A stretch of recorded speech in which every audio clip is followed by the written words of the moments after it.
दहशतगर्द Israel ने गजा को खंडर बना डाला। मुसलसल बमबारी के बायस कोई जाए पना नहीं।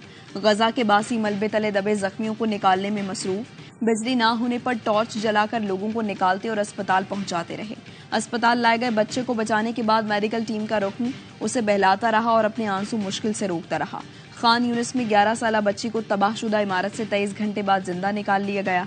इजरायली फोर्सेस ने गजा के सबसे बड़े अल-शिफा अस्पताल के करीब बमबारी की। अस्पताल में हजारों जख्मी और सैकड़ों खानदानों ने पनाह ले रखी है। अल-कुद्स अस्पताल के करीब भी फजाई हमले, अस्पताल के कुछ हिस्सों को नुकसान। अस्पताल में 14,000 से जायद बेघर अफराद मुकीम हैं। मजलूम गजा बासियों ने सैकड़ों अफराद को इज्तमाई कब्रों में सुपुर्द खाक किया गया। इजरायली दहशतगर्दों में शहीद फलस्तीनियों की तादाद 8,000 से बढ़ गई। 3,000 से जायद बच्चे भी शामिल।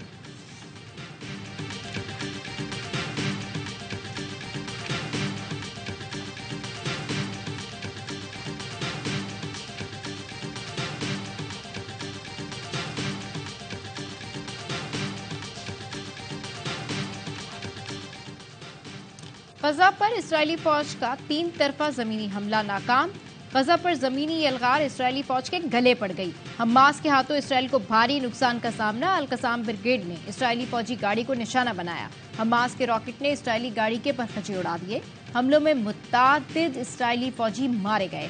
हमास के अल-कसाम ब्रिगेड का इस्राएल की जौहरी तंसीबात पर हमला। तिमुना पर रॉकेट हमले की तस्दीक इस्राएली मीडिया ने भी कर दी। तर्जुमान अबू उबैदा ने पैगाम दिया, खुदा की जानिब से फतह आ रही है, हमारी कामयाबी यकीनी है। गुज़िश्ता रात सेहूनी फौज के 10 सहलकारों को ठिकाने लगा दिया।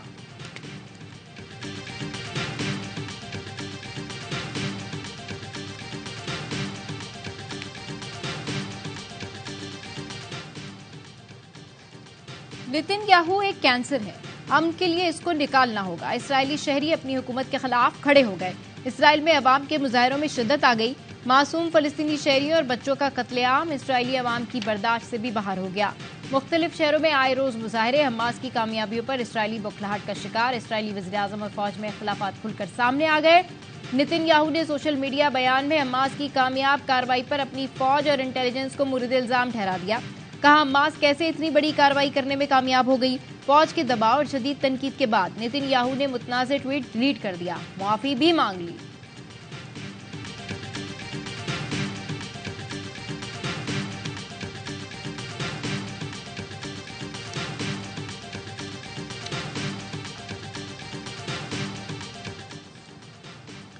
गजा में जुल्म बंद होने तक एहतजाज करेंगे। अमीर जमात इस्लामी सिराजुल हक का ऐलान।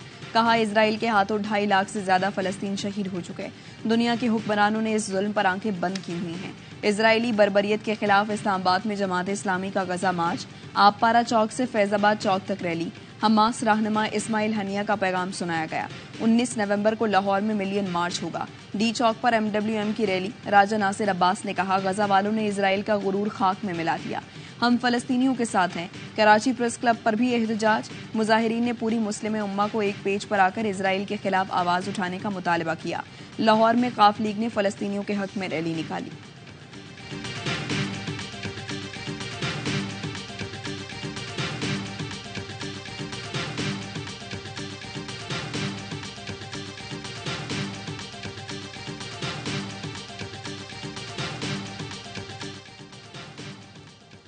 हुक्मरानों, ईमान का तकाजा है, अमेरिका के खिलाफ खड़े हो जाओ। फलस्तीन का साथ नहीं देंगे तो समझ ले हम गुलाम हैं। मौलाना फजल रहमान का कोयटा में तूफान अल-अक्सा कॉन्फ्रेंस से खिताब। फलस्तीनियों की जंगी आजादी में शरीक होने का ऐलान। कहा, जिन्हें तुम दहशतगर्द कहते हो, हम उन्हें वक्त का मुजाहिद समझते हैं। यहूदी लॉबी ने जिस एजेंट को हमारे मुल्क भेजा, इसे शिकस्त दे दी। आज वो एजेंट मुकाफाते अमल का शिकार है। इसराइल को भी शिकस्त देंगे। मोदी खुलकर इसराइल की हिमायत कर रहा है। पाकिस्तान के हुक्मरान क्यों खुलकर फलस्तीन की हिमायत नहीं कर रहे? मौलाना फजल रहमान अरबी में फलस्तीनी कौम और हमास की क़यादत से भी मुखातिब हुए।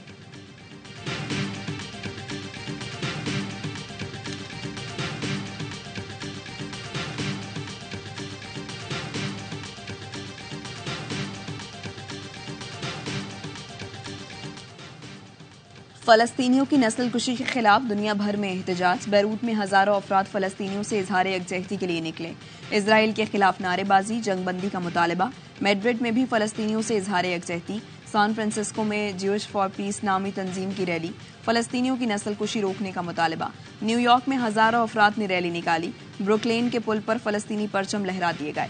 भारतीय रियासत केरला में हजारों अफराद फलस्तीनियों के हक में बाहर निकले। न्यूजीलैंड में पार्लियामेंट के सामने बड़ा एहतजाज। स्वीडन में भी रैली निकाली गई। कनाडा के शहर मॉन्ट्रियल में तलबा ने एहतजाज किया। रोम में एक शख्स ने सरकारी इमारत पर लगा इजरायली परचम उतार दिया।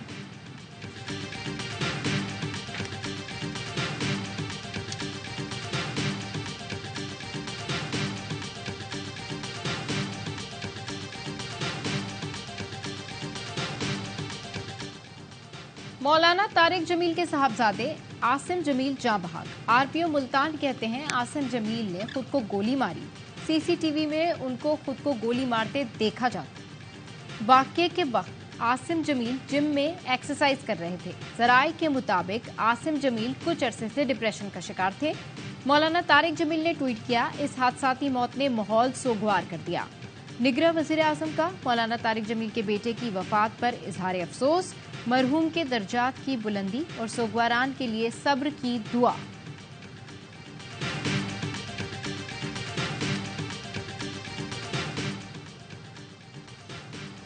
हमें मजीद दीवार से लगाया गया तो ये दीवार गिर जाएगी। खालिद मकबूल सिद्दीकी का एमक्यूएम के जलसे से खिताब।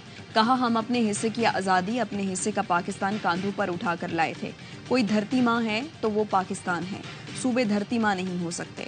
मुस्तफा कमाल ने कहा, पीपल्स पार्टी की 18वीं तरमीम मुस्तरद करते हैं। पीपल्स पार्टी कराची पर कब्जा करना चाहती है। चंद अरब रुपए लंदन भेजकर बायकॉट की कॉल का कह रही है। फारूक सत्तार ने खिताब में कहा, हमने मर्दमशुमारी में लापता आबादी बाजियाब कराई। सिंध के वडेरों जागीरदारों से अब कराची को बाजियाब कराना है। पीपल्स पार्टी जिस तरह कराची आई इस तरह वापस भी चली जाएगी।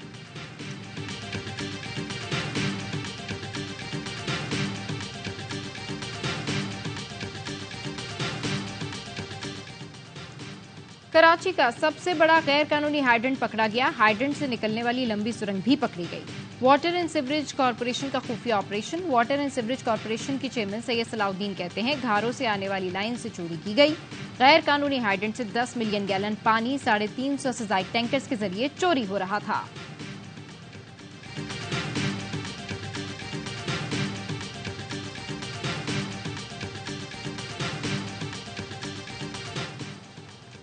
बाबर आजम ने कोई राबता नहीं किया। ज़का अशरफ ने खबरों की तरदीद कर दी। कहा, राशिद लतीफ के बयान पर बहुत अफसोस हुआ। ओहदा संभाला तो वर्ल्ड कप की टीम मुंतखब हो चुकी थी। इस टीम की जीत का क्रेडिट नजम सेठी लेते रहे हैं। पाकिस्तान क्रिकेट की बेहतरी के लिए जो फैसले जरूरी हुए वर्ल्ड कप के बाद करेंगे। Chairman PCB management committee Zaka Ashraf का एवाई न्यूज को इंटरव्यू। 5 महीने तनख्वाह न मिलने की खबरों पर वजाहत की कि खिलाड़ियों ने सेंट्रल कॉन्ट्रैक्ट पर साइन नहीं किए, इसलिए तनख्वाह जारी नहीं हुई। गुज़श्ता मैनेजमेंट ने वर्ल्ड कप से पहले खिलाड़ियों को लीग खेलने के लिए एनओसी दिए, जिसका नुकसान टीम को हुआ। मेगा इवेंट से पहले खिलाड़ी इंजरी का शिकार हुए। सेंट्रल कॉन्ट्रैक्ट के तनाज़े ने फिर सर उठा लिया। पीसीबी हुकाम खिलाड़ियों से दस्तखत लेने भारत पहुंच गए।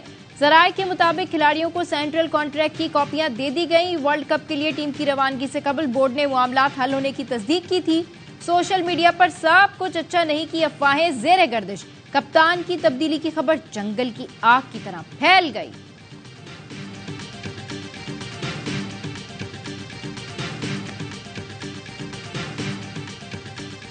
और वर्ल्ड कप में दिफाई चैंपियन इंग्लैंड की 5वीं शिकस्त। भारत ने 100 रन से हराकर छठी फतह हासिल कर ली। 230 रन का छोटा टारगेट भी इंग्लिश बल्लेबाजों के लिए मुश्किल बना। कोई बल्लेबाज विकेट पर ना टिक सका। भारत ने रोहित शर्मा के 87 और सूर्या कुमार के 49 रन की बदौलत 229 रन बनाए थे। वर्ल्ड कप के तमाम मैचेस देखिए ए स्पोर्ट्स पर बराह रास्त।